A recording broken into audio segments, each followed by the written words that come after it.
मेरे 12वीं कक्षा के छात्र मित्रों, इसकी पिछली तासिका में हमने देखा है बच्चों कि 12वीं कक्षा की योग भारती जो पुस्तक है इसमें 8 नंबर का जो पाठ है सुनो किशोरी। तो सुनो किशोरी ये जो पाठ है ये पत्रात्मक पाठ है, इसके बारे में हमने पिछली तासिका में देखा है।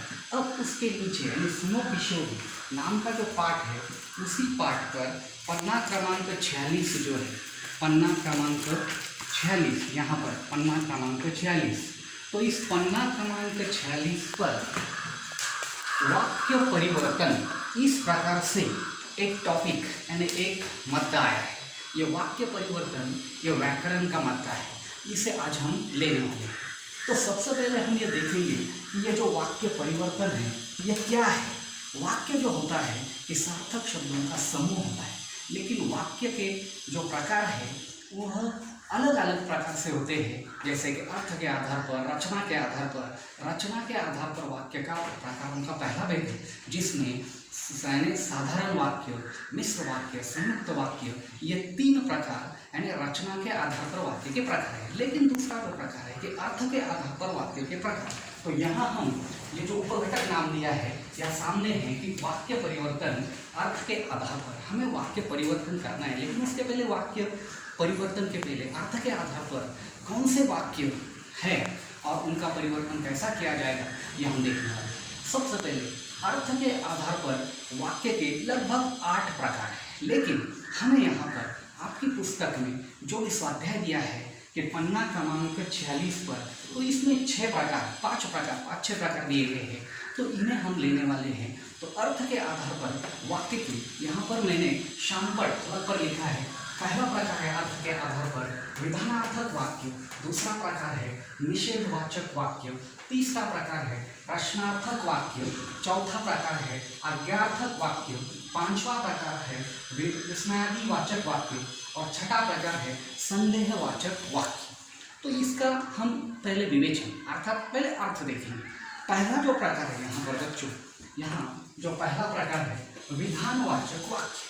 तो विधानवाचक वाक्य क्या होता है कि कोई भी क्रिया अर्थात जिस वाक्य में किसी काम के करने या होने का बोध होता है या कोई क्रिया होती है सिर्फ साधारण, तो उस वाक्य को यानी विधानात्मक वाक्य कहा जाता है। उदाहरणार्थ के लिए समझो, भारत एक महान देश है, तुम बहुत शरारती लड़के हो। भारत एक महान देश है, देखिए सीधा सा वाक्य, तुम शरारती लड़के हो। इस प्रकार जिसमें सिर्फ कोई क्रिया या कुछ करने या होने का भाव होता है, विधानात्मक वाक्य। दूसरा वाक्य का जो है वो निषेधवाचक वाक्य। तो ये निषेधवाचक वाक्य क्या होता है कि जिसमें निषेधवाचक वाक्य अर्थात जिस वाक्य में न, नहीं ऐसे शब्दों का प्रयोग होता है और नकारात्मक बात होती है, निषेध वाक्य यानी निषेधवाचक वाक्य जो है क्रिया के न करने या न होने का बोध जहाँ पर होता है, ऐसा वाक्य जो होता है निषेधवाचक वाक्य। जैसे तुम वह काम नहीं करना चाहते, तुम कल यानी पाठशाला नहीं आए, यानी न, नहीं ये जो शब्द होते हैं, इस प्रकार के वाक्य होते हैं, वह निषेधवाचक वाक्य। तीसरा प्रकार जो है अभी प्रश्नार्थक वाक्य। ये बहुत आसान है। प्रश्नार्थक वाक्य में ऐसा वाक्य कि जिसमें प्रश्न हो, जिस वाक्य में प्रश्न पूछा जाता है वह होता है प्रश्नार्थक वाक्य। उदाहरण, यह पुस्तक किसकी है, तुम क्या कर रहे हो। कोई भी समझो पुस्तक है, अगर कोई पूछ रहा है ये पुस्तक किसकी है, तुम क्या कर रहे हो, कल तुम क्यों नहीं आए थे। इस प्रकार के वाक्य इसमें प्रश्न है और प्रश्नार्थक वाक्य। यहाँ पर 4 नंबर वाक्य का प्रकार जो है आज्ञार्थक वाक्य। आज्ञार्थक वाक्य अर्थात एक ऐसा वाक्य कि जिसमें आज्ञा, उपदेश, आदेश, निवेदन ऐसा किया जाता है, आज्ञा उपदेश जिसमें होता है, ऐसा जो भाव होता है वो आज्ञार्थक वाक्य। जैसे तुम बाहर चले जाओ, हाँ तुम अंदर आ सकते हो। ये वाक्य तुम बाहर चले जाओ, तुम अंदर आ सकते हो, तुम अभ्यास करो, एक प्रकार का क्या है कि आदेश है। ऐसे जो वाक्य होते हैं उन्हें आज्ञार्थक वाक्य कहा जाता है। बाद में 5 नंबर का वाक्य का प्रकार जो है विस्मयादिवाचक वाक्य या विस्मयादिबोधक वाक्य ऐसा भी कहा जाता है कि विस्मयादिबोधक वाक्य अर्थात जिस प्रकार विस्मयादिबोधक अव्यय होता है, जिसमें मनुष्य के जो मनोविकार होते हैं, हर्ष, आनंद, शोक, घृणा, तो इस प्रकार जैसे अव्यय में होता है उसी प्रकार वाक्य में अगर हर्ष, शोक, घृणा, आनंद, दुख के भाव प्रकट किए जाते हैं, तो ऐसा वाक्य जहाँ पर होता है उसे कहा जाता है विस्मयादिबोधक वाक्य। जैसे यहाँ पर शाबाश तुम प्रथम आ गए। समझो यहाँ क्या है, आनंद का भाव है। फिर छी कितनी गंदी कमीज है, घृणा का भाव। इस प्रकार के भाव जिस वाक्य में होते उसे कहा जाता है विस्मयादिबोधक वाक्य। बाद में है छठा संदेहवाचक वाक्य। संदेहवाचक यानी जिसमें कोई शक, कोई शंका या किसी प्रकार की संभावना होती है, ऐसा जो वाक्य होता है उसे संदेहवाचक वाक्य कहते हैं। देखिए हमारा जो मुख्य मुद्दा है जो है कि वाक्य परिवर्तन, तब हम इसके बारे में चर्चा करेंगे। तो वाक्य परिवर्तन जो है कि कोई भी वाक्य अगर दिया जाता है तो उस वाक्य को बदला जाता है। परीक्षा में जो सवाल पूछे जाते हैं उदाहरण के तौर पर हम लेते हैं, समझो मनोज अपना कार्य कर रहा है, ये वाक्य है। मनोज अपना कार्य कर रहा है। और आगे ऐसा कहा गया कि निषेधवाचक वाक्य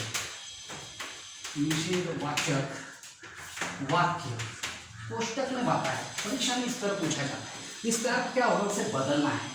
तो मनोज अपना कार्य कर रहा है, यह वाक्य है, तो यह विधानार्थक वाक्य है। कोष्टक में दिया है निषेधवाचक वाक्य। निषेधवाचक वाक्य में क्या होता है, न, नहीं वगैरह होता है। तो उस प्रकार हम कैसा करेंगे, मनोज अपना कार्य नहीं कर रहा है। उदाहरण के लिए समझो ऐसा, मनोज अपना कार्य नहीं कर रहा है। मनोज अपना कार्य नहीं कर रहा है। देखो एक उदाहरण के तौर पर दिया, समझो यही वाक्य है, अलग अलग यानी वाक्यों में उसे परिवर्तित करना है। समझो इसी वाक्य को अज्ञार्थक वाक्य के रूप में परिवर्तित करना है। मनोज अपना कार्य कर रहा है, अज्ञार्थक वाक्य कोष्टक में दिया है, तो क्या आएगा कि मनोज अपना कार्य करो, मनोज अपना कार्य करो, यह आदेश दिया गया है। समझो यही प्रश्नार्थक वाक्य आ गया कि मनोज अपना कार्य कर रहा है, प्रश्नार्थक में करना है, तो आपको क्या करना पड़ेगा, उसका परिवर्तन प्रश्नार्थक में। क्या मनोज अपना कार्य कर रहा है, क्या मनोज अपना कार्य कर रहा है, आगे प्रश्न चिन्ह, प्रश्नार्थक में बदल जाएगा।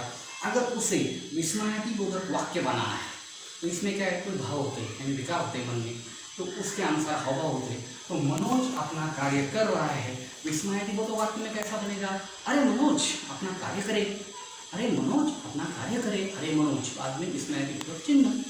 तो अरे मनोज अपना कार्य करे, यही वाक्य जो है कि मनोज अपना कार्य कर रहा है, वह विस्मयादिबोधक वाक्य में बदल गया। समझो यही वाक्य है कि इस वाक्य को आपको संदेहवाचक वाक्य में बदलना है। तो संदेहवाचक यानी जिसमें शंका, शक या संभावना होती है, ऐसा। तो मनोज अपना कार्य कर रहा है, इसे अगर संदेहवाचक में बनाना है तो मनोज अपना, शायद मनोज अपना कार्य करेगा या मनोज अपना कार्य कर रहा होगा। मनोज अपना कार्य कर रहा होगा निश्चित नहीं है, एक शंका है। तो यहाँ पर अलग अलग प्रकार से देखा जाता है कि जो वाक्य दिया जाता है परीक्षा में कि अर्थ के आधार पर वाक्य परिवर्तन, किसी भी प्रकार का, ये जो 6 प्रकार दिए गए हैं, इनमें से किसी भी प्रकार का वाक्य परीक्षा में पूछा जाएगा और आपको कोष्टक में जो दिया गया है उनके अनुसार वाक्य परिवर्तन करना होगा।